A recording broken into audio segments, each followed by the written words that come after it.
Kıpçak elimdin kırılgan öçün alıp atsam Kırçıldaşıp kalmaka kızıl kırgın salıp atsam Kurmanbek atım attangan kurusun menin dağazam Kamınalı jigitler karatanday kalmaka ört jalınday güç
Kurasaliç göz açıp çumgança mına 12 жылдай вакыт өтүп кетиптир.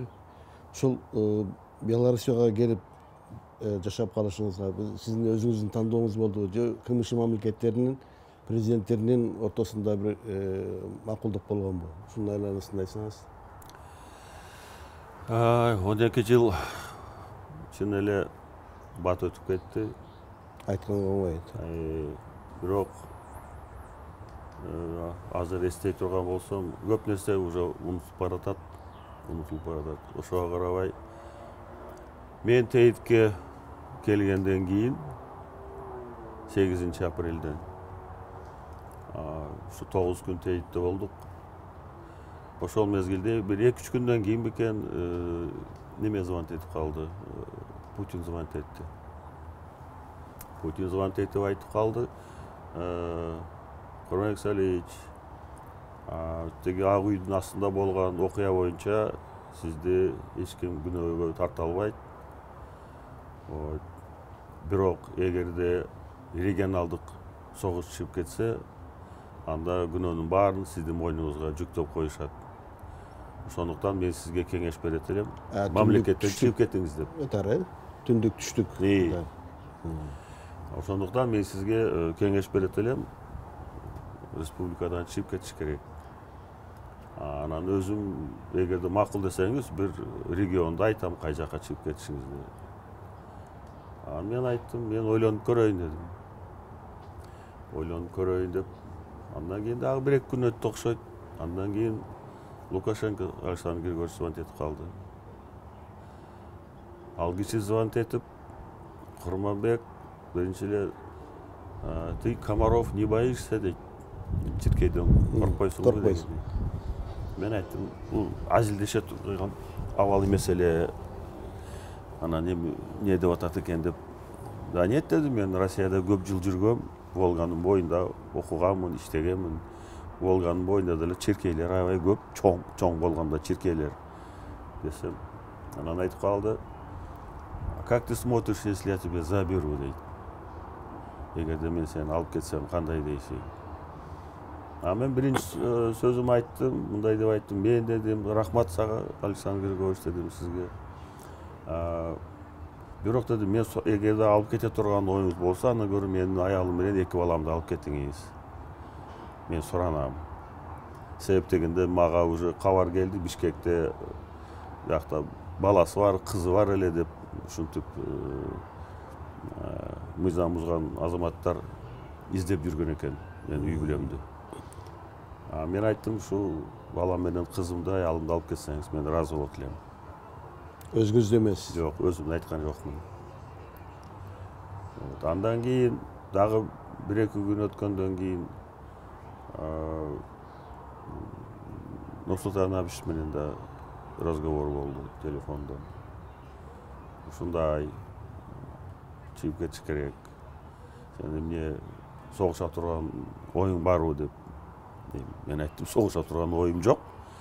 Бирок мен тегерегимде мен чын айтканда таанып алган, билбеген куралчы, курал менен жүргөн кишилер көбөйүп калды. Аны мен көрдүм. Мен жаны сенімден сұрадым, бұлар кийим десем, себеп дегенде күзөттө жүргөн балдарды коркутуп алып кетишкен. Мен охранамда жүргөн балдарга Бишкектен звонить этишип айтыптыр. Биз билебиз силердин үйүңөрдү, бала чакаңарды, аялың кайда, балдарың кайда, эгерде Бакиевди таштап кетпесеңер, үй бүлөңөр сатак болот деп. Анан мен аны уккандан кийин айттым, кой, кеткиле. Баргыла, оружияңарды тапшыргыла деп. алар деле оңой менен кеткиси келбесе керек. Алар деле айтты, биз бара албайбыз, биз милдеттүүбүз, сизди биз коргошубуз керек, биз таштап кете албайбыз. Жок, мен айттым, жок, мен ыраазымын, рахмат дедим. Ошондон кийин жанакылар каяктан келген, эми кийин тактаган деле убакыт болгон жок. Мен уктум, Афганга катышып, Афган согушуна катышкан балдар бар деп башка. Жаш балдар эмес болчу, мындай уже 40-тын тегерегинде. Назарбаев өзү чалдыбы же сиз? Жок, өздөрү чалышты. Путин да өзү чалды, Лукашенко да өзү чалды, Нуреке менен сүйлөшкөндө да ушу мен эч кимге чалган жокмун. Мен баягы бирөө менен чалып сүйлөшө турган абал эмес эле анда. Түшкө кирбеген нерсе болуп турса, бирөө менен сүйлөшкөндө эле. Мен өзүм чалганым, кимге мен чалдым? Бардюжага чалдым. ОДКБнын башчысына. Dedim, bu emне деген нерсе? Ушундай курал менен төңкөрүш жасап бийликке келсе боло береби? Кандай дейсиз? Десем, да, туура эмес болуп калды, эми бирок ОДКБнын андай укугу жок киришкенге деп ал киши ушундай деди. Мейли дедим анда. Андан кийин ошо бир жумадан ашып кеткенден кийин анан ойлонуп дедим, койчу эми. Чын эле обстановка начар болуп, кой кетейин деп анан өзүм звонить этип айттым Лукашенкоге, мен макулмун деп. Сиз эми ошо кетейин дегенде өзүңүздү ойлогон жоксуз да? Жалпы Кыргызстандын эли тынчтык болсо, мен эле кетириш керекпи? Мен кетейин деген чечимге келипсиз да? Эгерде мен кетпесем, чын айтканда абал тынчыбайт болчу. Курчуп, ансыз деле митингдер биз уюштурбасак деле өзүнчө эл чогулуп, Жалал Абадта, кийин Ошко барганда, Ошто деле ошо бул кандай болду, бул эл менен элге түшүндүрүп берейин деген болчу Ошко барганда. Жалал Абадта эл менен жолугуп түшүндүрүп айткам, бардыгы өз көз караш. Кийин ойлондуп, где-то 9 күн болгондон кийин анан чыгып кеттим да. Ойлондум, аны аягын, биягын ачык айтканда. Сиз ошол Ошко барганыңызда Ошту мэри Мырзахматов бир күн мурунбу келип жолугуп кеткен турбайбы? Мени эл колдоп атат, эл менен ошо биз да колдойбуз депчи. Эмне үчүн кийинки бийликке өтүп кетти анда? Даже ортодо акча алып кеткен деген да сөздөрдү айтып жүрүшөт. Эми билбейм, Мелис Мырзахматов аны өзүнөн сураш керек. Мен Ошко учуп барганда Оштун губернатору, Оштун мэри Мелис Мырзахматов экөө мени тосуп алган аэропорттон. Барганыңызда? Барганыңызда. Барганда. Аэропорттон тосуп алышып, анан түнөй турган жерге алып барып, президенттин резиденциясына баргандан кийин мен карап кой деп түндөсү эле кетип калганбыз Жалал Абадка. Коопсуздук жагы опурталды деди. Ал жерде калыштын кереги жок болчу. Баягы Бишкекте болгондон кийин, Таласта болгондон кийин, окуялардан кийин уже кой дедим, ишенич кетип калды. Ошол жерде бир сыр өтүп алат да. Балаңыз Марат коопсуздук кызматынын белгилүү баягы кызматкери эле. Эниңиз Жаныш Бакиев Эзгонун башчысы болчу. Ушул төңкөрүштүн болорун билбей калдыңыздарбы? Же кандай болду? Же күтүүсүз болдубу? Бир мындай болду да, бул эсиңерде болсо керек бекен. Жанакы 2005-жылы мен шайланып келгенден мурун эле баягы өкмөт башчысы кылып парламенттен шайлап, президенттин милдетин аткаруучу кылып дайындаганда эле митингдер башталган, Бакиев кетсин деп. Ошол мезгилде эле башталган, Бакиев кетсин. Ак үйдө отурам иштеп, ак үйдүн тегерегинде жаштар чуркап жүрөт, байрактарды көтөрүп алып. кыйкырыш Бакиев кетсин. Эмнеге кетсин? Келгениге 2 жума болду. Эмне себептен кетиш керек? Жөн эле кыйкырык Бакиев кетсин. Аны мен айтып кыйкыра берсин, эми иштейлик биз кой. Администрациянын жетекчисине, башкаларга. Ошондуктан бул жерде ачык айтканда андан кийин да көп ойлонуп жүрдүм. Бактыбасовда басып алды беле ошо? Жок. Мен шайлоого биринчи күнү сокулукка чыкканда, эл менен жолукканда, ак үйгө кирип келишкен. Ошондо Бактыбасов эмес болчу, анда башка болчу. Бактыбасов кийин дагы бирөөлөр аракет кылган деп уктум. Ким билет, кимиси аракет кылган. Мен эл менен жолуккан чыгып кеткен, президенттик шайлоо башталганда. Анда да аракет кылган. Биз ойлогонбуз, мен ойлогом. Бул мурун мына ошол 2,5 жылдын ичинде эсептегендер да болуп турго 1,5 миңге жакын митинг болгон деп билбейм, мен азыр эсептеген жокмун анысын. Ушул баягы эле митинг деп ойлодум да. Өтүп жүргөн митинг болсо керек дагы эле деп.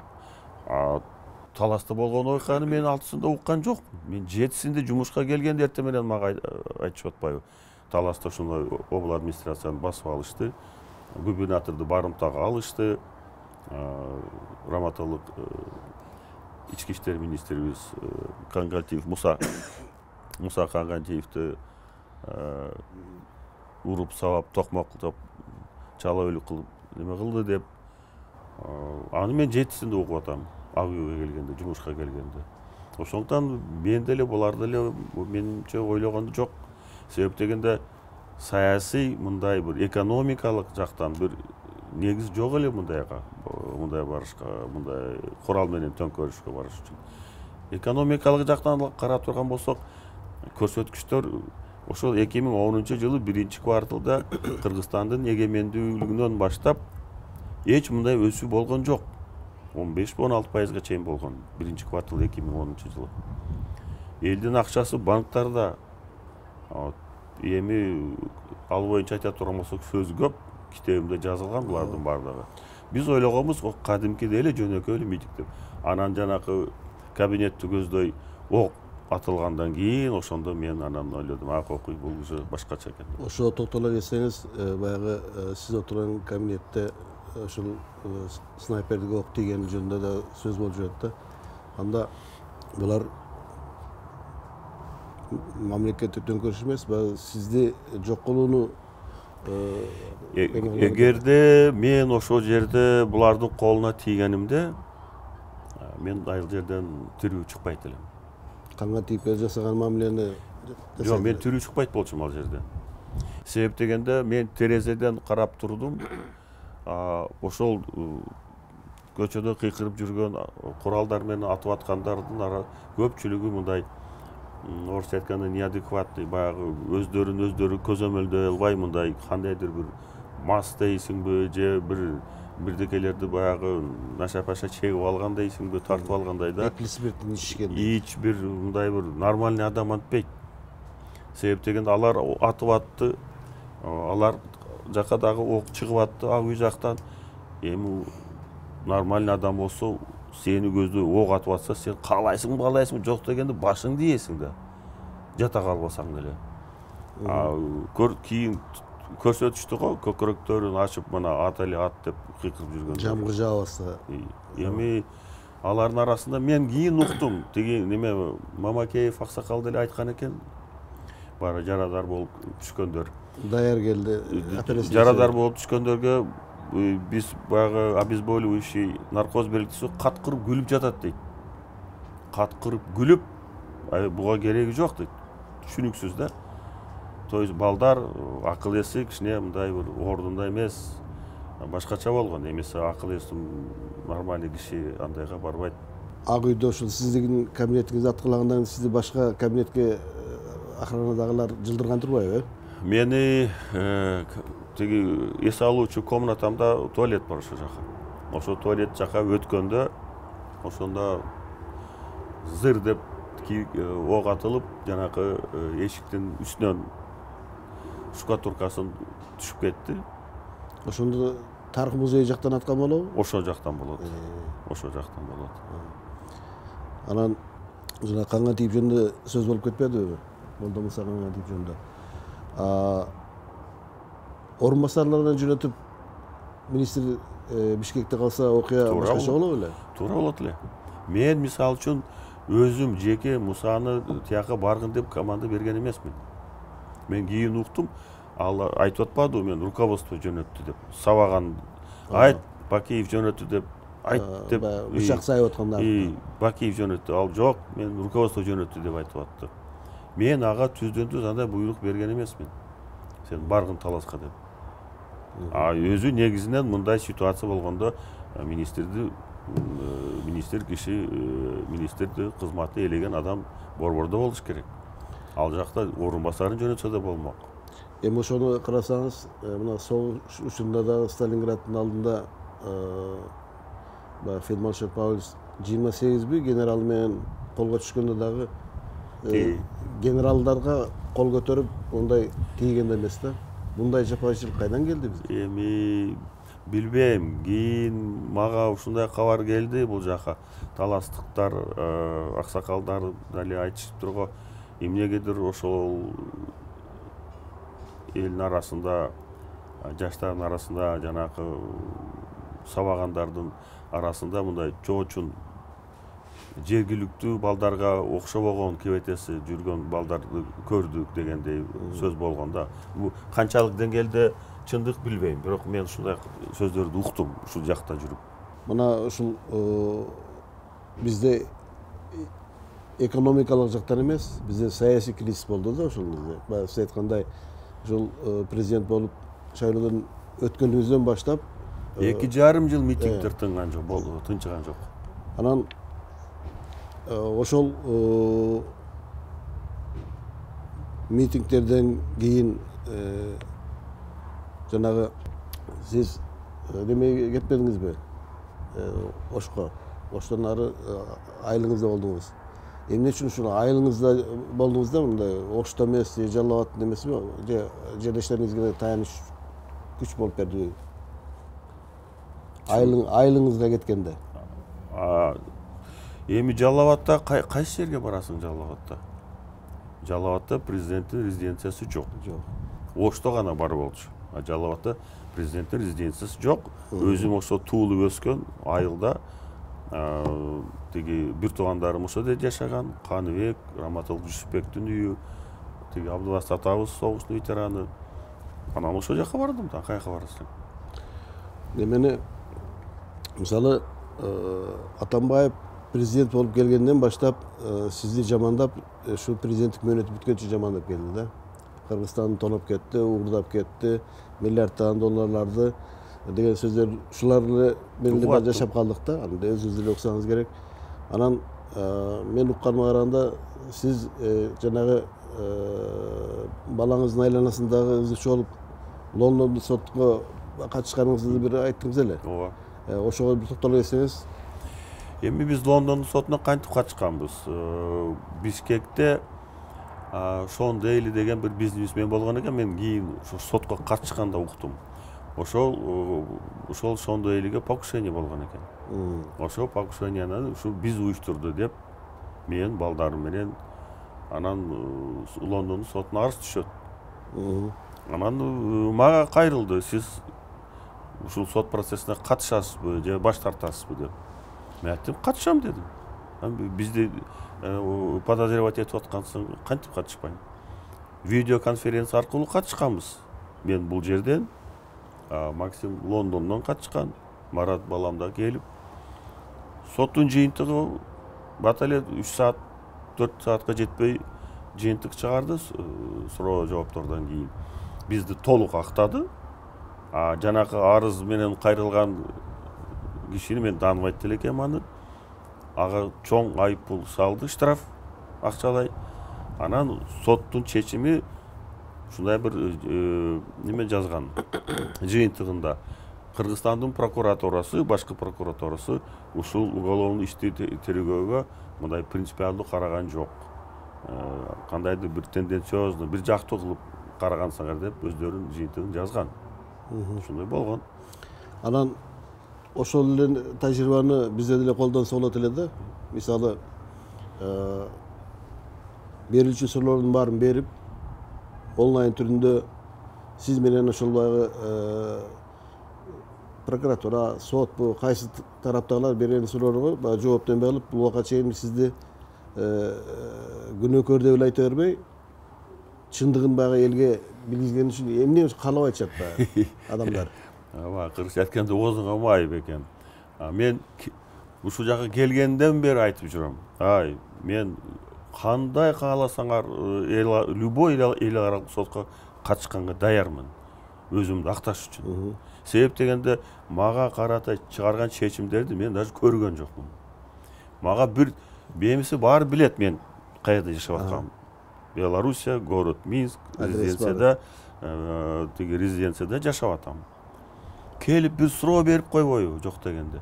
Мына сизге мондай күнөөлөрдү коюп атабыз. Эмне дейсиз деп. Жок. Сиздин жообуңуз кандай? Эчтеке болгон жок. Мына пандемиядан бери мамлекет башчылары бири менен жолуга албай, мамлекет башчылары совещанияларды өткөрүп атса, чечимдерди кабыл алып атса, эмне бул бир соттун процесси өткөрсө болбойт экен? Мына Лондондун соту өткөрдү го. Эгерде азыркы бийлик макул десе, кана мен ыраазы болот элем. Ошо кандай суроо берсе да даяр экенсиз да? Любой суроосуна.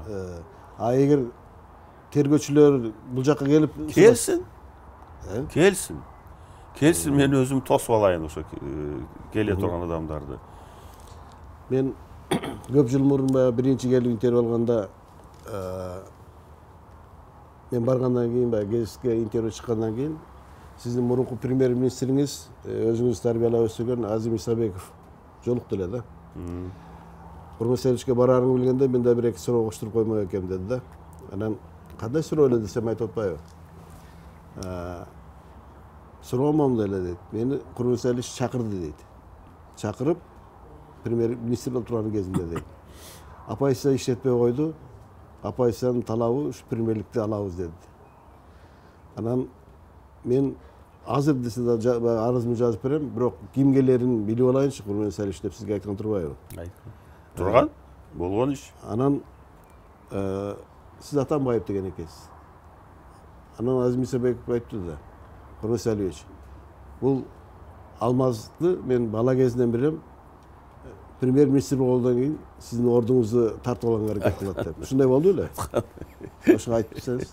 Эми ачык айтканда, ошол мезгилде мына 2,5 жыл митингдер тынбай, ошого карабай биз чоң ийгиликтерге жетишкенбиз. Эми ачык эле айтса болот, көп эле жашыра бербей кандай ийгиликтерге жеткенибиз экономикалык жактан. Анан Алмазбек келип айтып калды да, Курманбек Салиевич, мен ушу сиз менен оппозициянын ортосунда көпүрө болуп берейин. Мен премьерликке алып иштетпейсизби? Өзү деле айтты, мен дейт көп деле эмес, бир аз убакыт эле иштеп берейин. Андан кийин кайра Азимбек Исабековду кайра алып келе бересиз. Мен билем, ал сиз өзүңүз өстүргөн жигит деп. Анан Азимбек менен жанакы Исабеков менен жанакы сөз болгон. Азим менен. Эмне үчүн кыска эле убакытка деп айткан? Мен билбейм, аны өзү айтты да. Анан мен сага азыр түшүндүрүп берем муну. Келди, макул дедик. Болду, иштеп атат. Иштеп аткандан кийин бир 2 айдан кийин айтып калды, Курманбек, мен чарчадым. Сиз кантип чыдап атасыз? Мен 1-2 жолу саат 6-7-де издеп калам премьерди. Жок. Кайда десем, үйгө кетти дейт. 6-7 эле кетип калабы дедим. Президент жумушта отурса, бул кичине туура эмес го деп көңүл бурган жокмун. 1 жолу карадым, жок, 2 жолу жок. Анан өзү келип айтып атпайбы? Мен чарчадым, айттым, эми ушунча жыл өтүп кетти, айтса боло берет эми. Мен анан айттым, Алмаз дедим, сен эч кимге башка бул сөздү айтпа дедим, чарчадым деп. Иштегениңе 2 ай болсо дедим. Чарчадым деп атасың. Кантип сен? Анан айтпады беле, мен мына иштеп атам, президент эч өкмөттүн ишине аралашпайт экен деп.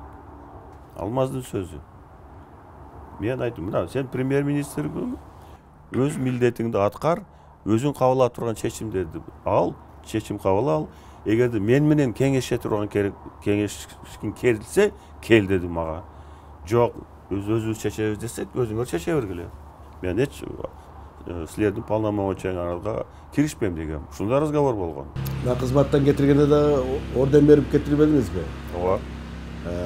Анан ал эмне ошо? Эми карасам, бул 2 ай иштеп чарчадым деген.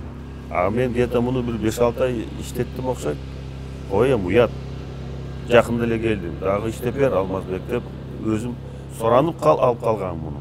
Андан кийин 5 айдан кийин 6 айдан кийин кой уже. Анан ошол жумуштан качып жүргөн адамга анан орден берип жөнөткөнүңүз таң калыштуу. Эми оппозиция менен мен ортомдо бийлик менен оппозициянын ортосунда көпүрө болуп бердиң, мына сага ошо көпүрө болгону үчүн деп бердим да. Сыйлыкты. Анан дагы бир сөз бар да, ошол баягы журналисттердин арасында, саясатчылардын арасында жанагы Данияр Үсөнөкө Кыргызстанда урдаган акчасын барып ушул Белоруссияда агро холдингди БНБК түзүп аткат деген. Ушунун канчалык чындыгы бар? Эми баягы орустардын кредитин алып качып кетти, дагы бирде келет алып кетти деп 300 миллион доллар. А боюнча анан мен бул жерде бүт журналисттерди чогултуп жаңы келгенде 6 апрелде кайсы банкта канча каражат жатканын бүт көрсөтүп бергем. Жанакы чоң эме өндүрүш мына жакында ишке кирет буйруса, июль айында ишке тапшырабыз. Ал чоң 14 завод. 14 завод 110 гектардын территориясында 14 завод курулуп бүттү, ишке берилди. Аны кытайлыктар курду. Кытайдын строительдери курду, Кытайдын кредитине курулду. Лукашенко менен Кытайдын президенти мамилеси аябай жакшы. Ошондуктан Кытай өкмөтү Беларусь өкмөтүнө льготный ыңгайлуу шартында болгон 2% жылдык пайыз менен, процент менен 630 миллион долларлык кредит берген, юань менен берген. Ошого мына курулуп бүттү, ишке кирди. Бул проекти башында биз эмне үчүн Данияр экөөбүз чыгып калдык. Данияр бул жерге келип, анан Малайзиядан келип жумушу жок, менде жумушум жок. Анан экөөбүз отуруп сүйлөшүп айттылы, көрмөсө ушундай бир ой бар, ушунун үстүнө бир иштебейлиби? Мен кичине эзилдедим эле дейт. Давай дедим, анда экөөбүз иштейлик деп. Экөөбүз бул проекттин үстүнөн где-то 1,5 жылдан көбүрөөк иштедик. Ал мен дагы бир 2 адис Кыргызстандан, Россиядан 4-5 киши группа болуп 1,5 жыл иштедик. Өзүбүз, эч кимден каражат сурабай, өзүбүз. Качан проектибиз даяр болгондо, жанагы биз өзүбүз иштеп чыккан проект. Анан өкмөткө алып барып мен бергем.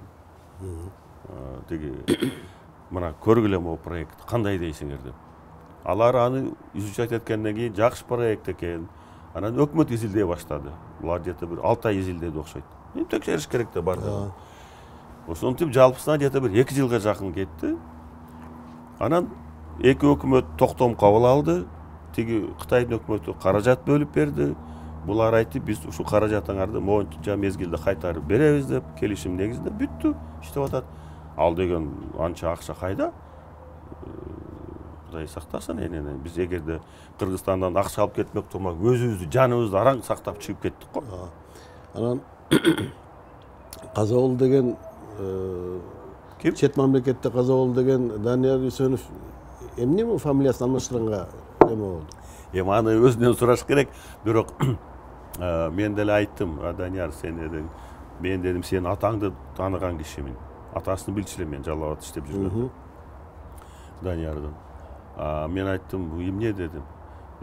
Байке дейт, ушунчалык эми эсимде дейт, баягы болгон иштер, окуялар, төңкөрүш болгон окуя. Иш кылып, вообще ошол өмүрүмдөн өчөрөйүн ушуну, өзүмдүн өмүр баянынан. Не хочу вспоминать. Үсенов деген деле не хочу вспоминать деп. Мен өз эрки да. Фамилиясын өзгөртсө башкача эмне болуптур. Бирок баягы эле Данияр болуп, жакынакай болуп эле иштеп жүрөт. Жасаган иштери жагып атабы Беларусьга? Жагып атпай анан эмесе, мына угасыңар жакында буйруса. Кандай комбинат, кандай ишкана ачылып атат. 110 гектар жерде 14 завод. Ар бир өзүнчө эң биринчи технология менен бул завод ишке кирилип атат. Бул эртеңки технология, бүгүнкү эмес, эртеңки. Мен ушул сурооңо байланыштуу айтып коеюн. Кыргызстанда да бүгүн ушуну кылыш керек. Азыркы мезгил, мисалы үчүн бүгүнкү абал 5 жылда 10 жыл эмес, даже 2 жыл 3 жыл мурун мындай эмес эле ситуация. Бат өзгөрүп атат. Экономикадагы, саясаттагы. Ошондуктан Кыргызстанда ишкерлер кандай тармакта болбосун, эң алдыңкы технология менен гана иштетиш керек. Болбосо ал өндүрүш иштебейт. Өндүрүлгөн продукциясын сата албайт. Эртеңки технологияны колдонуш керек бүгүн. Ошондо гана тиги өндүргөн продукцияң чыгат бир жака. Сиз кызматтан кетпесеңиз, ушул заводдор бизге курулуп калышы мүмкүн беле? Эми мен сага ачык айтайын, Кандай мындай алдыга койгон пландарыңыз бар? мен мындай болгондо бекен, ошо жакшы суроо бердиң, сага рахмат. 2009 жылы мен 60 жылдыгым болгон. Президенттик экинчи срокко шайландым, экинчи мөөнөткө. Шайланып, ОДКБнын заседаниясы болуп, бүт мамлекет башчылары келип, ошондо Раматылык Ислам Абдыганимович Каримов бир гана ошо киши жообун берген жок экен да, барабы барбайбы Кыргызстанга, ОДКБга деп. Ана мен өзүм звонить эттим. Ислам Абдыганимович, ОДКБга келесизби? Ушундай калган мамлекет башчылар бардыгы макулдугун берди, сиз гана калдыңыз. Мага айтты, Курманбек дейт, ты знаешь мое отношение ОДКБга? Ал киши ОДКБны көп жактырбайт эле. Бирок мен билем дейт, сенин юбилейиң дейт, мен сенин юбилейиңе барам дейт. Анан келген ошо киши. Ошондо ОДКБ өтүп, юбилей өтүп, баары кеткенден кийин мен бир туугандарымды Аларчада бир туугандарымды чакырып айттым. Мына дедим, укалар дедим, мен экинчи срокко шайландым. Бул срок дедим акыркы. Башка мен иштебейм дедим. Десем баары мынтип мени карап күткөн эмес. Мен бир туугандарым мында. Эч кимге айта элекмин мен муну. Биринчи жолу айтып атам мына. Эч кимге айта элекмин. Баары мени мынтип чукпай карап калышты. Ака бу эми көзүндө суроо эмне себептен деген. Мен айттым, мен чарчадым дедим, ачык айтканда. 5 жыл иштеп бекен. Мен бир жака барып эс алган жокмун чет өлкөгө чыгып. 5 жыл иштеп, бир жумадан ашык эс алган жокмун. Только көлгө барчумун. Ошо 5 жыл ичинде эң көп эс алганым ошо жыл болуп туруп, 60ка чыкканда 10 күн эс алып турмун. Бир жума эмес, 10 күн. Анда да эс алыш каякта көлдө жүрсөң, папка кагаздарды алып келет, отурасың. Ошондуктан мен айткам, мен башка экинчи мөөнөттүн бүтүшү менен мен ишти жыйыштырам. Бирок ошол кезде элдин арасында бир сөздөр болуп кеткен. Баки баласына калтырат экен бийликти депчи. Кими сен? Максимди. Максим кыргызча сүйлөй албаса кантип иштейт? Эми бир ушак бирдекени таратыштан мурун да кичине ойлонуш керек да. Эми ушакта да мында бир реалдуу немерсе окшосо турайбы. Максим кыргызча түшүнөт, бирок сүйлөй албайт. Эми аны ачык айтыш керек, ошо Сарийге алып барганым туура эле болгон. Себеп дегенде мен Сарийге койгондо Американын посолу айтыптыр Бишкекте. Эми биз Кыргызстанга келе турган инвестицияларга көңүлүбүз ток, урдалбайт. Себеп дегенде ошол жерге баласын койду. Туура дегенде мен ошол жактан бирдеке жегим келсе, мен баламды кое берем ошол жерге. Бул жерде бул суроону берип атканым өзгөчө Орто Азиядагы президенттердин азыр балдарын такка калтырып кеткен мода болуп атпайбы? Мисалы Түркмөнстанда көрдүңүз. Менин юбилеумда бул өтпөйт болчу, жанагы себеп. Мамлекет башкарган киши мамлекеттик тилде, кыргыз тилде сүйлөш керек. Жаза да билиш керек, сүйлөш керек. Максим ага жарабайт. Бирок ошондон коркушту да бер апайсы да. Корккон, сөз деген боло берет экен, ар кандай сөз. Анан бул Орто Азияда өтө мондай проблема бул чек ара маселелери да. Ошол бул эми дипломатиянын эле жол менен чечпесе, курал менен чече албай турганын өзүңүз да бир жолу айттыңыз элеңиз. Мына Тажикстандын президенти менен болгон жолугушуулардагы мисалдарды айттыңыз. Баткенде койдун ичегисиндей болуп кетип баягы бул жагы тажик, бул жагы кыргыз, бул жагы кыргыз, бул жагы тажик болуп кеткендер. Ошону кандай чечүүнүн эмелерин баштадыңыз эле ошондо? Анткени ошол мезгилде мына Мадумаровго ушул кезге чейин баягы Асыл Келешбаев Чыкынчы дегенге чейин барышты да, жанагы 270 метрдин айланасында. Баткендин чек-араларын мен ачык айтканда премьер-министр болуп иштеп атканда барып ошондо көрдүм. Ага чейин эми чүйдө иштеп аттым, Жалал Абадта иштеп аттым, ишиң жок болсо аяка барганда мындай мүмкүнчүлүк да жок болчу. Вот премьер-министр болуп иштеп атканда барып ошондо мен бир чечимге келгем. Ал жерде эки эл бир гана жолу бар. Ынтымакта жашаш керек, башка жол жок. Ал жерде каалайсыңбы делимитацияны жасашы мүмкүн. Могу жер огород менен кетет керек болсо. Эми ошол огород менен кийин демаркация кылабызбы? Ал жерде эң негизгиси айыл өкмөтү, райондун жетекчиси, областтын жетекчиси, губернатор коңшу мамлекет менен өз деңгээлиндеги жетекчилер менен абдан тыгыз болуш керек. Биринчиден. Эл ал жерде бир үй тажик, бир үй кыргыз, тажик кыргыз. Көчөнүн бир жагында тажиктер, бир жагында кыргыз. Койдун ишегинде эле болуп кеткен. Мен барып машина менен бараттым. Бул кимдин жери? Кыргыздык. Бул кимдики? Тажик. Бул ким? Кыргыз, тажик. Кокуй, бул кантип бул чек-араны биз делимитация кылабыз. Делимитация кылсаң да болушу мүмкүн, бирок демаркация кантип кылабыз деп. Ошондо эле мен бир жыйынтыкка келгем. Ал жерде жашаган эки эл ынтымакта, биримдикте, мындай бир туугандай болуп жашаш керек. Башка шарт жок. Рахмон менен жолукканда ошолорду айттыңызбы? Мен бир жолу мындай болгондо, Рахмон менен ушул маселе боюнча сүйлөшкөндө, бир жолу мага кабар келди Баткенден. Бир кыргыз жигит менен тажик жигит мушташып кетиптир. Бир көчөдө жашаган. Эми ким мушташпайт жаш балдардар? 15-16 жаштагы кенже бир үй бүлөдө эле 20-ге чыкпаган балдар биз деле мушташып чоңойгонбуз да. Анан мушташып кетиптир дейт. Мен ошону укканда эле ошол моментте Рахмонго звонить эттим.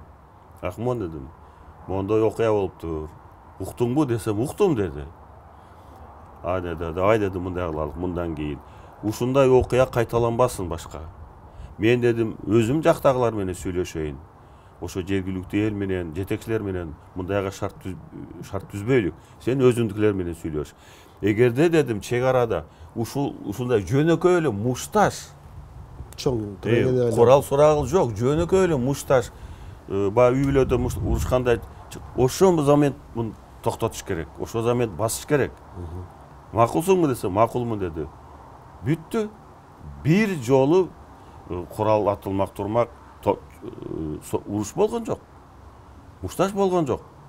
Себеп дегенде эки элдин ортосунда мамилени жакшы кылыш керек. Башка жол жок ал жерде. Анан ошол жердеги жанагы 270 метрдин тарыхы кандай болду? Ал жерде мен ачык айтканда уже көп жыл өттү. Мындай деле кийин угуп аттым, Адаханды ушинтип эле сатты бирди жерди деп. Биринчиден жерди эч ким сата албайт. Ушуну мен кыргызстандык мен туугандарым, жердештерим жакшы түшүнүп алыш керек да. Жерди эч ким сата албайт.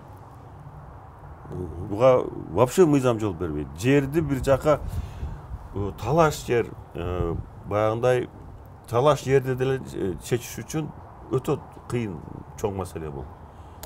Мунун эрежеси аябай татаал биринчиден. Аны керек болсо айтып берем. 275 метр боюнча Адахан кирип айтып калды, Курманбек ушундай. Могу жерде биздин ошо жерден өтүп аткан атуулдарыбызды кыйнап атыптыр, айрыкча кыз келиндерди. Токто, текшерт, эмеңди чеч, көйнөгүңдү кана, сумкаңды кана, тимиле ушалаганга чейин, ошондойго чейин барып кыйнап атыптыр. Мен айттым, анда барып кел.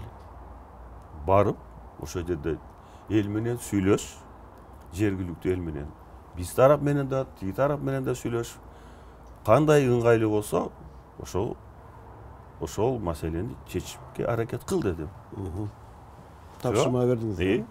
Бүттү, кетти, кийин келди, айтты, Курманбек ушундай эки тарап менен сүйлөшүп, мондой протокол түздүк. Ошо жерди убактылуу болдубу? Беспрепятственно өткөнгө шарт түзүлдү. Жарандарга тоскоолдуксуз. эл ыраазыбы? Ыраазы. Тигилер макулбу? Макул. Каршы болгон жокпу? Жок. Макул бүттү, унутуп калганбыз аны. Ошондой эле чечилген, бүттү, ошо менен унутуп калган, аны эч ким көтөргөн деле эмес. Ал жерди сатып берип өтүп кеткен жок ал тажиктерге. Тем более протокол деген нерсе, бунун юридикалык мааниси, экөөбүз мына отуруп сүйлөшүп бир чечимге келсек, эми бири-бирибизди жакшы билсек, кол алышып сүйлөштүк деп кете беребиз. А экөөбүз бири-бирибизди жакшы билбесек, могу бир чечим, бир нерсени, бир маселени сүйлөштүк, бир чечимге келдик, протокол түзүп коелук. Макулсуз, макулсуз. Сен кол койдуң, мен кол койдум. Бүттү. Анан ушул чегара маселеси боюнча да бир сиз премьер-министр кезиңизде сокту баягы Өзбекстанга Рим болушунда бир ызыш болбоду беле? Анан кийин өзүңүз ошол катыңызды кайра чакыртып алганга туура келди. Кандай болду анда? Жок. Ал анда да ошо Текебаев менен Адахан болсо керек. Экөө кыйкырып чыккан парламентте мен премьер-министр болуп иштеп жүргөндө Сохко анклавда Сох. Анан Сохко барып ушундай маселени Аскар Акаевич айтып калды. Өзбекстандын биринчи вице-премьери келатат, көрмөсөңүз, суу маселе боюнча, Сох боюнча, тияк боюнча ушуларды карасаңар, макул деди. Суу маселеси боюнча, башка маселелер боюнча сүйлөштүк. Андан кийин Сох боюнча вице-премьер айтып калды, көрмөсөңүз. Ушул дейт, бизге Сохко жол берсеңер, өзүңөрдүн территорияңардан коридор берсеңер, биз башка жерден беребиз. А мен айттым, эгерде биз силерге коридор берсек, силер биз канча 2 гектар беребизби, 5 гектар беребизби, ошончо гектар жер силер бересиңерби бизге? Беребиз. Хорошо дедим. Анда сүйлөшөлүк. Кийин барып көрдүңүз ал жерди. Андан кийин ошондо меморандум түзүлгөн. Меморандумда анда эми менде жакшы тажрыйба жок эле өкмөт башчысы катары. Жакшы менин акылыма келип коет бир пункт жаздырып койгом. Эгерде өзбектер берген жер бизге туура эмес келсе, туура келбесе, анда бул могу меморандум иштебейт деп. Ушундай бир пункт жаздырганмын да. Туура болгон экен. Кийин алар айтып калды, дагы бир барганда, могу жерден берип атабыз. Барсам, тоонун арасында. Айттым, бул жер бизге туура келбейт. Дедим, демек протокол, бул меморандум баягы күчүн жоготту. Всё. А парламентке келсем анда ошондо Текебаев дагынан, Мадубаров дагы Курман Аксарич, жигит болуш керек да, кызматтан кетиш керек да деп кыйкырып чыккан. Мен айттым, Адахан Кимсанбаевич, жигитчиликти мен сиз менен далилдешкенге даярмын деп. Өкмөт премьер-министрин экөөбүз ошентип айтышканбыз аны менен бул маселе боюнча. Анан дагы экөөңүздөрдү дайыма могул апайсадалар могул каркыраны берип жиберген деп айтышат да. Бул каркыранын тагдыры кандай болгон өзү? Бул маселелер бизге чейин эле Акаевдин убагында эле ошол мезгилде эле каралып калган, ошол мезгилде эле чечилген десе да болот менимче. Мен бир нерсени азыр эстейм, бул эстеп атам бул маселе боюнча. Депутаттарды бир тоо менен баргыла, барып туруп ошол жерде биздин атуулдар менен сүйлөшкөлө. Алардын сунушу кандай? Эптеп элге ыңгайлуу шарт түзүш керек. Анан кабинетте отуруп алып эле нары бери чийип койгон болбойт. Ошол жерде эл кандай деп атат десем, барганда кийин айтып келишти. Курман Салиевич деди, биз сүйлөштүк. Жергиликтүү бийлик, жергиликтүү элдин жашап аткандар айтышты дейт. Бизге могу жер туура келет. Биз ушул жайтты пайдаланабыз. Наркы биздики дейт. Ал жерге биз пайдаланбайбыз. Бизге ушул жер ыңгайлуу. Ушул жерди казактар берсе жакшы болот деп. Анан ошондо менимче азыр биз казактардан 1,5 гектар алсак керек, 1600, 1700бү, бизден алар алдык где-то бир 600-700 гектар жер алды. Биз почти 2 эсе көп алдык бергенге караганда. Ошондой эле болгон, ал сатып бериш.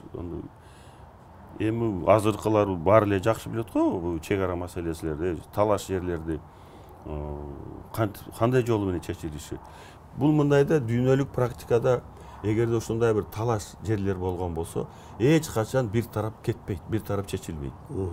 Кичинекей өлкө болобу, чоң өлкө болобу, күчтүү болобу, алсыз болобу, бир тараптуу чечилбейт.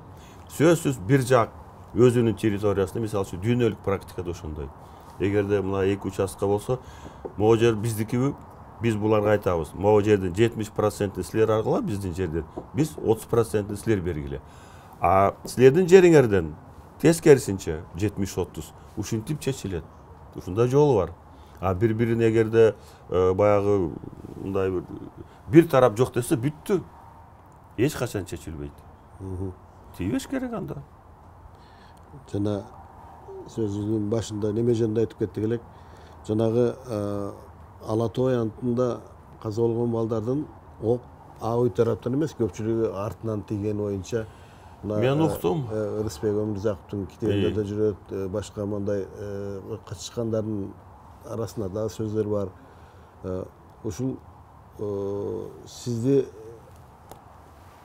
мамлекеттик төңкөрүш жолу менен кетирүүнүн эң жаман жагы ушул кандуу неме менен кетирүү үчүн башка бир чоң державалар катышкан деген сөзгө кандай карайсыз? Мен ойлойм, бул сөз чындыкка жакыныраак. Чындыкка жакыныраак. Себеп дегенде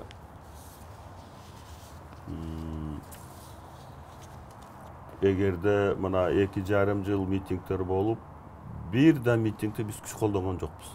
Таркатканга. Эч күч колдонгон жокпуз. А мында деле күч колдонбойт болчу, эгерде куралсыз келген болсо. Курал менен келип атпайбы? Мында кандай болуп атат? Эми тиги Өмүрзак Рысбековдун китебинде мен бир сыйра карап чыкканмын. Бул мына журналисттик иликтөө. Тергөөчү эмес. Тергөө жүргөндө анда башкача болот. Анда адистер текшерет. Бүт криминалисттер, баллистиктер, тергөөчүлөр, следователь, бүт алар өзүнүн тажрыйбасы менен, өзүнүн квалификациясына жараша. А бул болсо журналист. Демек, журналист көрүп атса ошонун бардыгын, баягы үстүндө на поверхности дегендей. Андан кандай да жыйынтык чыгарат мындан? Дейт, аны китебинде жазылып атпайбы? Эгерде бул ошол жабыр тартканына сөзүнө ишенсе, показания берип атпайбы? Мен тияктан келаткан болчу, мага мындайына тийди деп. Ал жазып атат Рысбек. Эгерде ошондой тийиш керек болсо, ал минтип барыш керек экен да, ого тийиш үчүн. Түз кетпей. Кубалап. Артынан. Эми күлкүлүү нерсе да эми. Анан ошондо биз деле багы көрүп неме кылдык. Жанагы ок тийген балдардын арасында баягы көп мондай бирин-бири билбеген адамдар, тааныбаган адамдар. Бирок мына Альфаны билесиз. Алар оңой менен колундагы куралын алдырбайт да. Ошол Атамбаевдин офисине жакын жерде бир машина курал жаракты таштап коюп кетип атышпайбы? Бул атайын уюштурулган деп айтса болот да, туура. Алар багы ар бир өзүнүн куралы үчүн жанын берет. Биринчиден бул жерде туура эмес болгон, дагы бир жолу айтып коеюн. Мен мисалы үчүн Альфаны ошол жака бар деп команда берген эмесмин. Альфанын максаты, анын милдети башкача бекен. Альфа деген структура бул эмне? Бул антитеррористический структура. Бул эгерде мисалы үчүн бирөөлөр заложникти алып алса, самолетту угон кылса деп ошол сыяктуу. Ошондо Альфаны колдонду. Ал жака Альфаны эмнеге чыгарды, мен билбейт экенмин ачык айтканда. Эми тиги Суталинов, Муратбек команда берсе керек. Бирок бунда карасаң биринчи жарадар болгондор кимдер болуп атат? Курсанттар болуп атпайбы, эгерде мен жаңылбасам. Гранаттар туурабы? Ооба. Укук коргоо органдары күч колдонгон жок. Биринчи өлүп аткан эки жигит өлгөн. Бир орус, бир кыргыз жигит, туурабы? Биринчи жабыр тарткандар колдорунда дубинкадан башка эч нерсе жок. Немелерге гранаттар ыргытып атышпайбы? Ошо жаш балдарга ыргытып, гранатаны ыргытып. Андан кийин Ак үйдү астына алып келип туруп, тиги БТР менен, эми БТРдин үстүнө пулеметту коюп алып атып атса, анан Ак үйдү коргогондор эмне аларга? Bilinç алып чыгып бериш керек. Эми Ак үй номер 1 кайтаруда турган объект.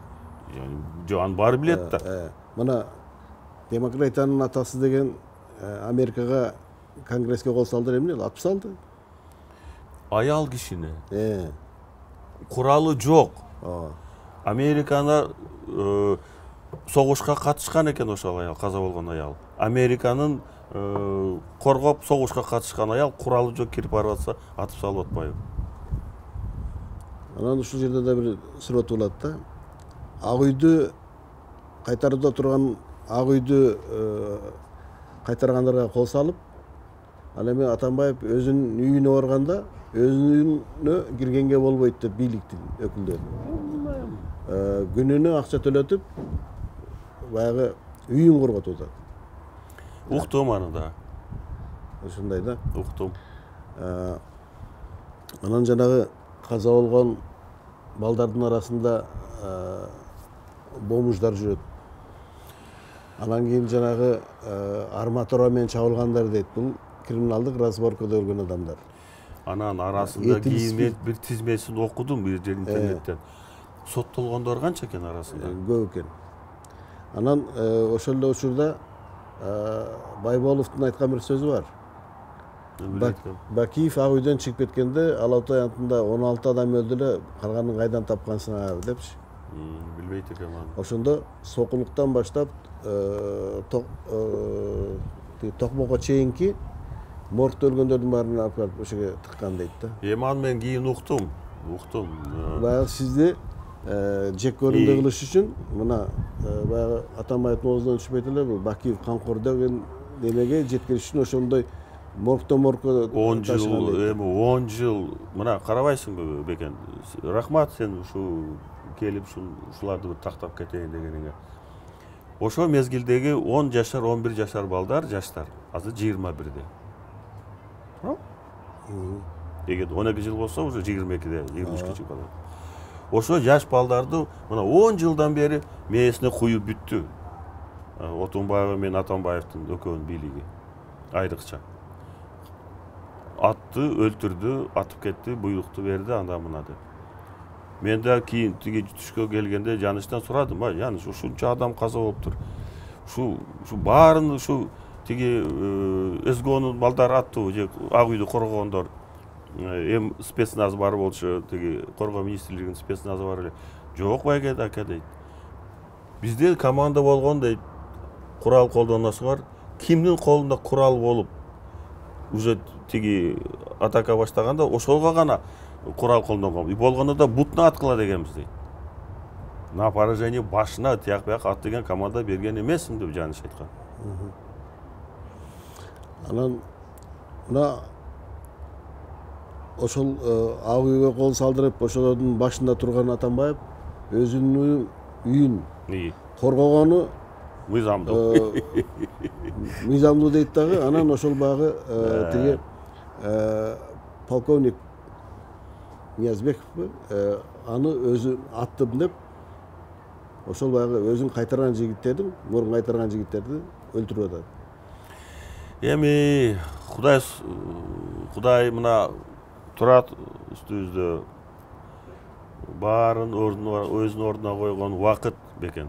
Эң адилеттүү сот бул убакыт экен. Убакыт өткөн сайын дагы көп нерсе чыгыш керек. Көп нерсе дагы жашыруун. Мен менен иштеген журналист Нарал Асабаев деген. Ошол Ак үйдүн алдында илинип турган өлдү деген жигитти Россиядан барып таап келди. Тирүү экен. Карабайсызбы? Ошол мезгилде ушунчалык баягы мыйзамсыз немелер болду. Мен ойлойм да Бекен, бул жерде ошо балдарга колуна куралды берип, мына кийин мен уктум Асейин Саралаев деген жигит оппозицияда жүрүп кийин бир кечирим сурады, мен интернеттен окудум. Кайыпшер деген 9 торолук жигит экен, бул деле кийин кечирим сурады. Как раз Ак үйдүн астында желек көтөрүп, Кыргызстандын туусун көтөрүп жүргөн азамат экен. Убакыт баарын ордуна коюп атат. Бирок Аларды тынчтык митинг эле деп алдашкан экен да. Бирок ошол балдардын эгерде булар соо болсо, биринчиден соо болсо, балдарга сууга да арак кошкон деп мен уктум. Этил спиртин. Сууга да спирт кошкон, арак кошкон, иш кылып башын айландырып, арганда психотропный немелерди кошуп берсе, анан колуна куралды карматып, мынау жака атыш керек, кир десе кете бер да байкуш балдар. Аларда күнөө жок. Аларда буну уюштургандар, муну уюштургандарды барын ачык чыгарыш керек. Анан ошол жерде Кайыпшердин бир айткан эмеси бар. Биздин ГСке интервью бергенде интервью чыккан. Ал жерде монту айтып атпайбы? Атай бейитти тазалаш керек депчи. Ал жерде маройдорлор жүрөт, жанагындай криминалдык разводка өлгөндөр жүрөт. Анткени сиз ал жерге Чыңгыз Айтматовдун баягы сөөгүн койдурган кыргыздын бир ыйык жери бар. Мамлекеттүүлүктү сактаган Төрөкул Айтматовдор, ошол баягы 37-жылдары күнөөсү жоготулуп кеткен адамдар, биздин салкар жазуучубуз сөөгү жаткан жерде бир мындай ыйыгыраак кармайлы деген немени көтөрүп чыкты да. Эми аны азыркы бийлик эл менен акылдашып чечиш керек. Мен сага айттым эле, мен саясаттан кеткениме 12 жыл болду. Саясатка кайта барайын деген оюм жок. Мен азыр 50-60 эмесмин, жашым 70-тен ашып кетти. Ошондуктан мен болгон убактымды балдар, неберелер менен алек болуп жүрөм. Ошондуктан мага эч кандай бийликтин же саясатка бир аралаша турган деген оюм жок. Ошондуктан эгерде сен келбегениңде мен даже жолукпайт элем, бул суроолоруңа да жооп бербейт элем ачык айтып. Анан баягы жана башында беремде унутуп калыпмын. Тейитте жүргөнүңүздө генерал Артур барган да, Медетбеков. Экөөңүздүн ортоңузда да кандай сөз болгон? Мен кете элекмин, Артур келди, мен аны көрүп эле айттым, мен ойлогомуш сени жөнөтөт го деп. Себеп дегенде сыйлачым ал жигитти. Чын эле мындай генералга татыктуу, өз ишин жакшы билген, настоящий жигит. Ал эми колго түшүп берди деп келди да, туурабы? Эми ал келгенде мен айттым аны, эмне кандай задание болду, эмне? Десем, ушундай, сизди эми мен алып кетесиңби дедим мен. Жок дейт. Учуп кетпедим анан кийин. Эми мен угушума караганда мындай, сөзүнүн аягында да бекен сага айтып коеюн. Мен угушума караганда төңкөрүш болгондо Кыргызстанда, анда Американын президенти Барак Обама болчу. Россиянын президенти Медведев болчу. Медведев, Нурсултан Абишевич Назарбаев, Казакстан президенти, булар ошо мезгилде Америкада жүргөн деп уктум мен. Бирок алар менен сүйлөшкөн жокмун бул маселе боюнча. Кандай деңгээлде бул чындык. Ошондо Барак Обама айтыптыр буларга. Силерден өтүнөм, ошо Бакиев Куромбек Салиевичти үй бүлөсү менен Кыргызстандан алып чыгып кеткенге жардам бергиле деп. Тынчтык болуш үчүн. Эми тынчтык болуш үчүн иш кылып, эмне үчүн, эмне максатты айткан мен билбейм. Мен Обама менен жолуккан жокмун. Назарбаев Нураке менен да жолуккан жокмун, Медведев менен жолуккан жокмун. Бирок ушундай сөз мага келди, жетти бул жерге. Сизди Кыргызстандан алып чыгып кетиш үчүн эң биринчи дейт, ошол Америкада Барак Обама айтыптыр, кайрылып Назарбаев менен Медведевке. Ошол Кыргызстандын президенти алып чыгып кеткенге жардам көмөк көрсөтүп бергиле, безопасности, коопсуздукту түзүп деп. Билбейм бул кандай деңгээлде чындык. Бирок айттым го сага, Путин звонить эткен, Нураке менен сүйлөштүм, кийин Лукашенко Александр Григорьевич айткандан кийин уже бияка кетип калдык. Эмне үчүн мисалы ошол кезде сиз Тажикстандын президенти менен эле жакшы болчуңуз, Өзбекстандын президенти менен эле жакшы болчуңуз, Назарбаев менен жакшы болчуңуз, ошол жака неме кылышкан жок? Эми мындай да, мен аларды ойлогом, эгерде алар чакырганда деле барбайт элем. Эмнеге? Себеп дегенде коңшу мамлекетпиз. Ансыз деле Бишкекте бирдеке чыр чатак, бирдеке болсо эле Бакиевдер. Айнан Бакиевдер. Мен кийин бир нече жылдан кийин угуп аттым. Ой, тоба кылдым, ким бир азилге салып айтып тур го, ой, жакында уюң тиги сүт бербей калса да Бакиев күнөөлүү болобу деп. Эмне гана Букадан качпай калса да. эмне болсо бүт эле бизге жүктөп атты го. Анан мен Казакстанда болсом, же Тажикстанда болсом, же Өзбекстанда болсом, туура эмес болуп калмак. Алар чакырганда да барбайт элем. Туура эмес болуп калмак. Алар менен ошол кеткениңизге кийин байланыш үзүлдү да? Жок, жумушуң болбогондон кийин эмне менен сүйлөшөсүң? Анан ошол жанагы аткарылбай калган иштериңиздер эмнелерди айтат элеңиз? Баягы өзүңүздүн алдыңызга койгон ошол президент болуп турганда.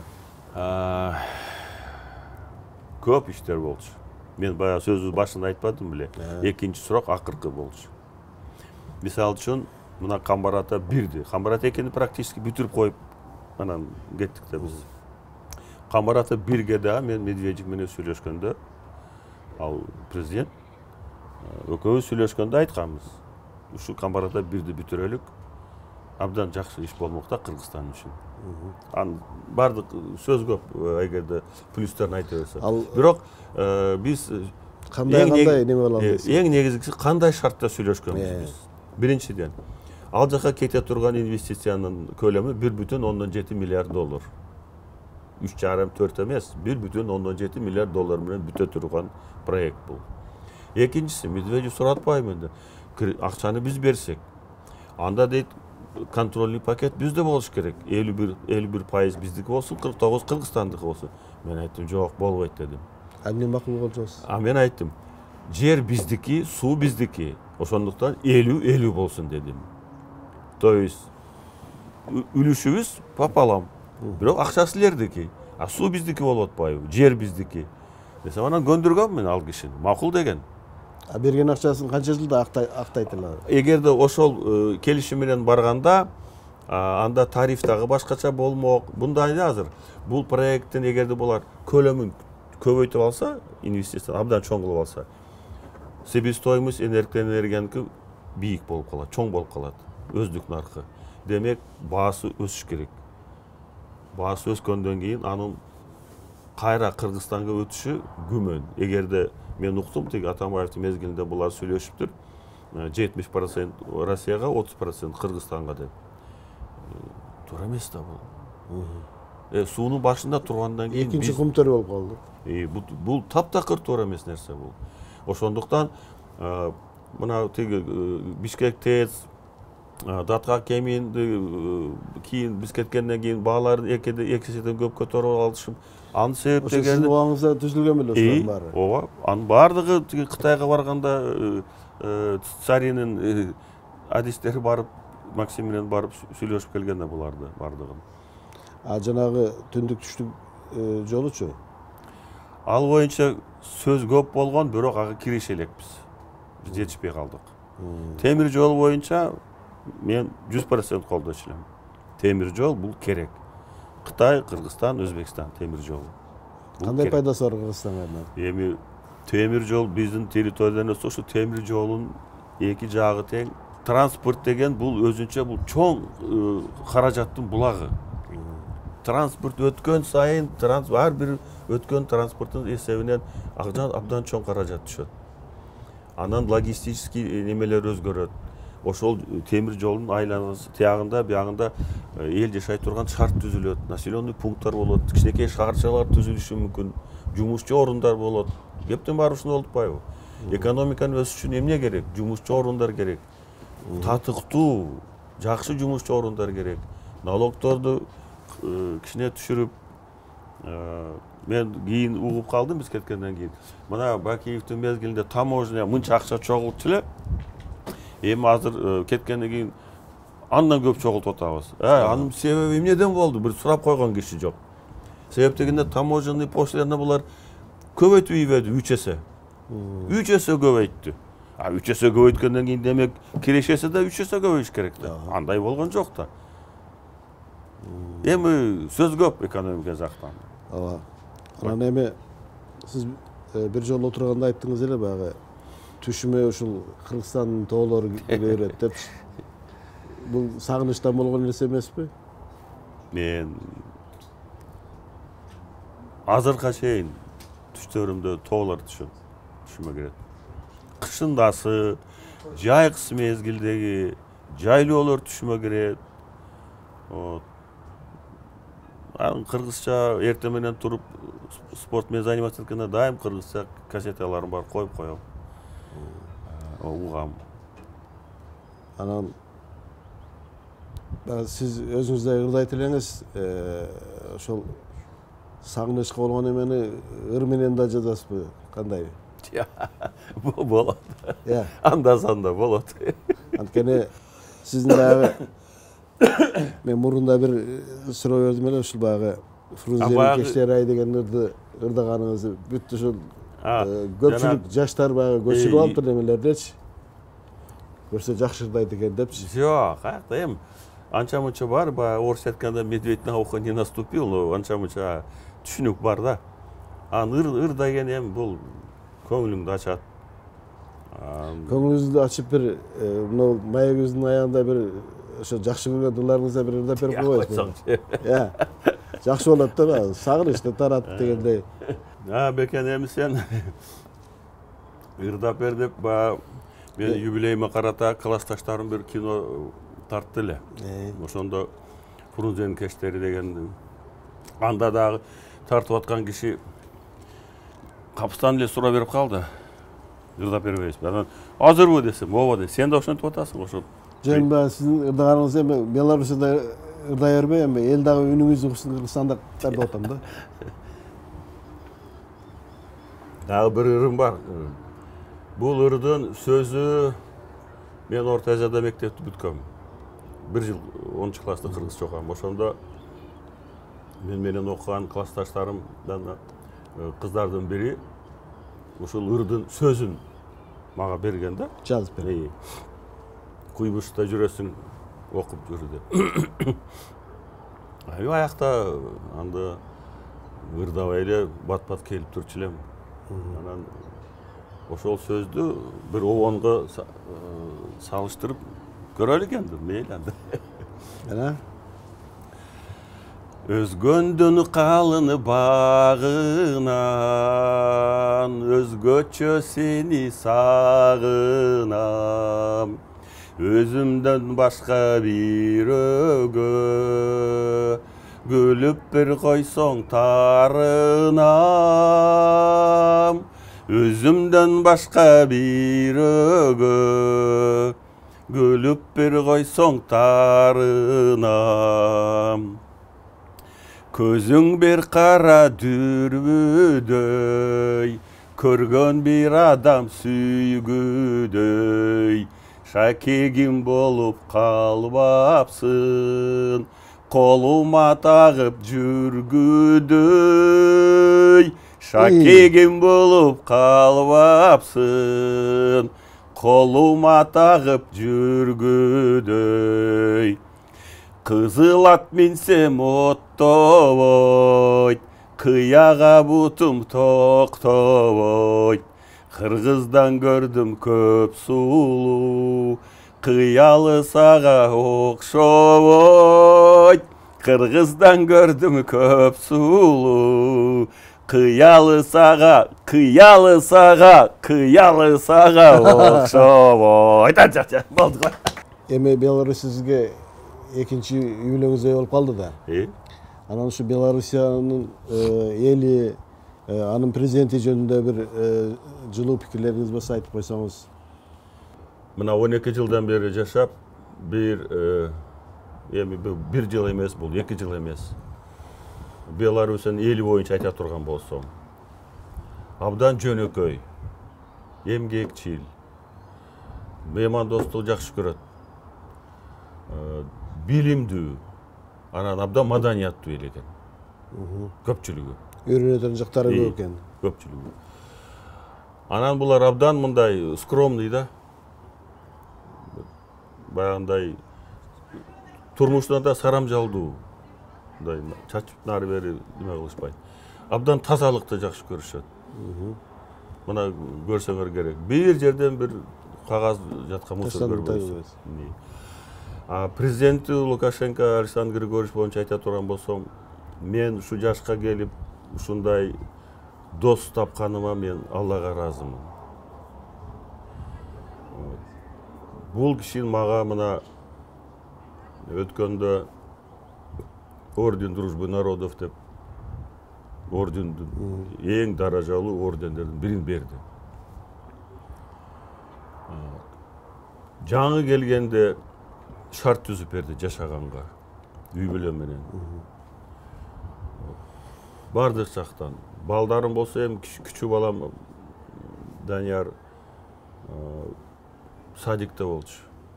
Эми үйгө келгенде кыргызча сүйлөшөбүз, садикте эртеде кечке орусча, кыргызча унутуп да калды. Кызым кичине чоңураак болчу, ал баарын түшүнөт, чет тилде, англис тилде Белоруссияда олимпиадасына катышып, мектепте окуп аткан, экинчи орун алган. Кыргызга. Азыр университетти бүтүп атат, бүттү уже диплом алат жакында. Улуңуз да студентпи? Күчү балам азыр 11-де бүтүп атат. 11-де. Эми тапшырат. Лукашенко боюнча айта турган болсом, бүгүн бул бир гана СНГ эмес, Европа, вообще дүйнөлүк лидердин арасында эң мыкты, эң күчтүү президент десем жаңылышпайм. Бул кишинин тажрыйбасы, бул кишинин билими, жөнөкөйлүгү эл абдан жакшы билет, белорустар. Ошондуктан Белоруссиянын президентине тең элем деген Европанын лидерлери деле мен тең койбойм буларды. Бул киши менен мындай бир тара немеге деңгээлин бир кое алам. Буну абдан бийик. Ушунчалык патриот, өз элин жакшы көргөн, сүйгөн, жерин жакшы көргөн. Биз экөөбүз жаңы таанышканда айтканда, Курманбек, сен станоктон чоңойгонсуң дейт. Мен дейт тиги жерден чоңойгом, бул дыйканчылык кылып чоңойгом дейт. Ошентип биз жаңы таанышканда ошентип таанышканбыз экөөбүз. Кыргызстанга да көп барды эле. Стилгамакта. Ошондуктан мен 1000 мерте ыраазымын буларга. Белоруссия менин экинчи родинам болуп калды. Мага бир куттуктоосунда Саша жазып атпайбы? Сен абдан бай адамсың дейт. Башкаларды бир эле мекен болсо, сенде экөө дейт. Бири Кыргызстан, жана Беларусь, у тебя две родины деп айтып атпайбы? Анан сизге мен укканымда жер бөлүштүрүп берди дейт го, үй салганга. Ооба. Кандай шарт менен ал? Указ менен эле берди. Указ менен эле берди. Коңшу болгон жоксузбу? Коңшу болгон жоксузбу? Жок. Эми жакын. Бири-бирибизге жакын. Сизге рахмат, Курмансарай Ишмол, өзүңүздүн убактыңызды бөлүп, ушул баягы Кыргызстандагы биздин гесттин окурмандарына ушундай кенен интервью берип, баягы тактап көп тарыхый окуяларды эмалганыңыз үчүн сизге, биздин окурмандарыбыздын атынан сизге чоң рахмат. Мен негизги сөздүн аягында бекен сага да рахмат келип, мен өзүң билесиң, көп эле интервью бергенди жактырбайм. Дайыма качам алыстап жүрөм, койчу дейм. Анан саясаттан кеткеним 12 жыл болду. Менин азыркы мезгилде кыргызстандыктарга эң негизги каалоом тынчтыкты каалайм. Тынчтыкты каалайм, ынтымакты каалайм, биримдикти каалайм. Ушул монобу цифровизация деп, интернет деген бул эми өзүнчө бир абдан коркунучтуу күч. Ушундан бир туура пайдаланып, бийликтин өкүлдөрү, айрыкча мына эл менен жакын, тыгыз болгон айыл өкмөттөр, райондун жетекчилери, областын жетекчилери элге жакын болуп, элдин эң негизги бийликтин максаты элге кызмат кылыш керек. Ошондой эле саясат, эми аябай саясатташып кеткен мамлекет болуп калды Кыргызстан. Кыргыз мирдеме деген сөз бар. Ар бир адамдын туулган жери Мисир деп коет да. Туура. Анан ушул туулган жерге кайтып баруу көкүрөгүңүздө болсо керек. Кандай эмелериңиз бар да? Эми мен жана айттым го, эгерде сот процесси бийлик колдосо, азыркы бийлик макул болсо, мен бир адвокат жалдайм Кыргызстандан. мага койгон уголовный иштерди таанышып чыксын ошол киши. Сот процессин ачык өткөрөлүк. Мен берден туруп видеоконференция аркылуу ачык сот процесс өткөрсүн. Тиги экрандарды көчөгө кааласа көчөгө койсун, сот ичинде койсун. Каалаган суроолорду берсин, мен жооп берейин. Мен акталышыма 100% ишенем. Эгерде Лондондогудай таза сот болсо дейсиз. Лондондо ачык мындай акыйкат сот процесс болсо, мен 100% ишенем акталышыма. Рахмат. Убакыт судаяқты унутпады, ачылган аппан гүлдөй күлгөнүңдү, ал түнү айта берем жетин албай, калтырбай бул дүйнөдөн билгениңди. Үн какпай мени тиктек бактарактар, жүрөктө сагынчыма карашкансың. Негедир канаттуулар учуп өтсө, сезилет сени көздөй бараткансың.